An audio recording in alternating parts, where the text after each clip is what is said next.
Greetings! Today's video is going to be rather simple, as I had my 2 wisdom teeth removed yesterday. I'm doing fine, all things considered, but I don't want to push my luck. I'm going to unbox and swatch a set of paints I've had for quite some time now, but haven't had much of a chance to play with yet. These paints are the Japanese Akashiya Gansai set of 24 colors.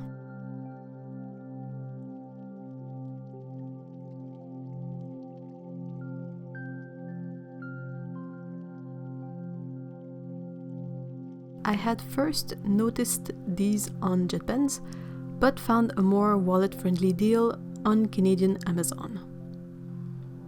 What interested me in this set is the different presentation and color selection. As with the Akashiya Gansai Tambi paints, these are not like the other watercolors we are used to seeing here in North America and probably in Europe. With Gansai paints, the approach to the actual painting is different, the paper is not the same, and the way to use these paints is also different. Traditionally, Gansai paints are used without mixing them on rice paper. I am not incredibly knowledgeable about the subject, so I would recommend you check out Shadi's video and blog post on the topic. I'll put a link in the iCard and the description box. My point is, I don't think it's fair to Gansai paints to compare them on the same ground as our traditional watercolor paints. However, I will compare these from Akashiya to the paints from Kuretake.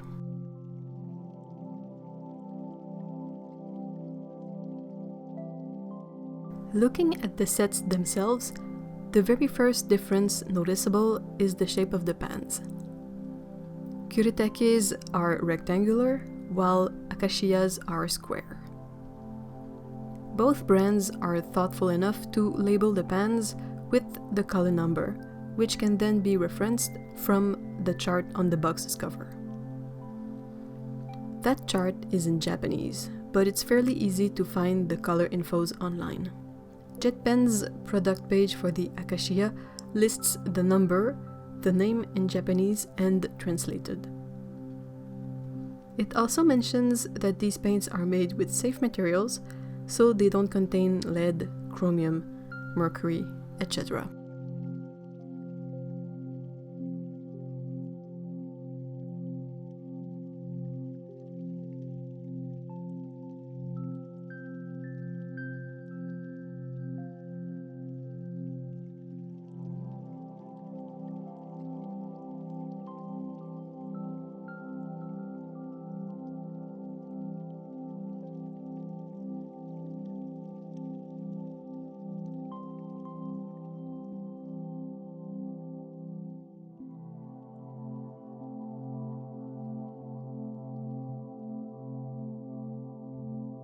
I proceeded to swatch the colors, and I noticed how much I liked the colors' names, and also how more muted and possibly more natural this palette of colors turns out to be. I'm also using a new brush, a bright made of squirrel hair. It reactivates the colors nicely and they come out rather softly on the paper. I think it's fairly interesting also how much the name of the color matches the description. Like for most of these colors, when I look at the name and then at the color, I think, well, that's pretty much what it says it is, which was not always the case with the Kuretake paints. Sometimes there were weird names that were not exactly as, precise as one could hope for, like menthol violet, which is kind of more obscure as a reference than, say, dark green.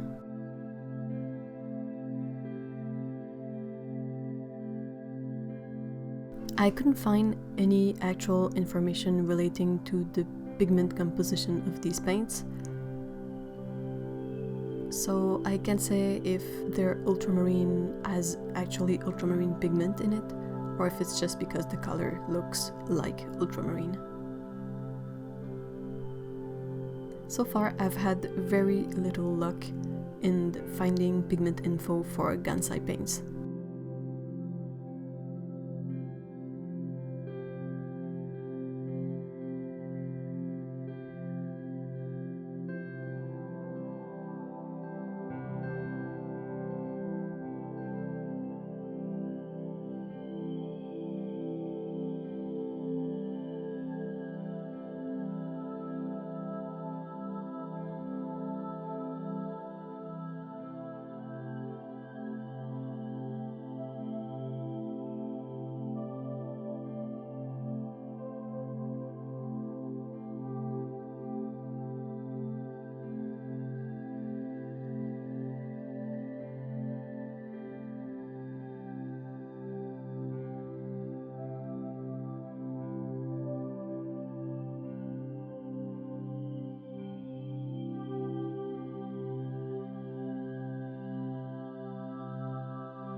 Looking at the swatches from the Kuretake and the Akashiya side by side, it really shows the differences and the similarities between both sets.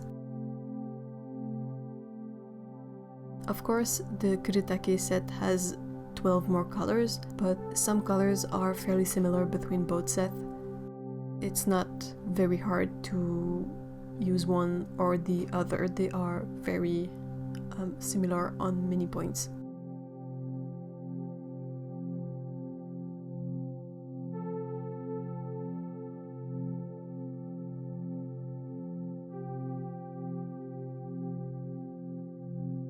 Also of note with the Akashiya paints is how pretty their gold and silver paints are.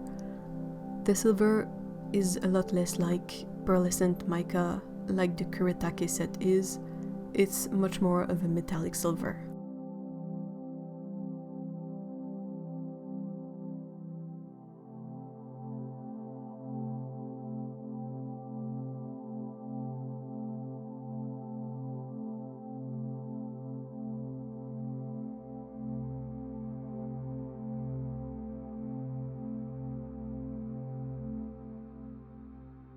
In the end, that's definitely not a palette for everyone, but I like it. It makes me want to figure out how I could use these paints in a drawing and make the best of their unique characteristics. I like that the colors are soft and muted. To me, that's the feeling I associate with watercolors, especially for bright sunny scenes like you get in the summer.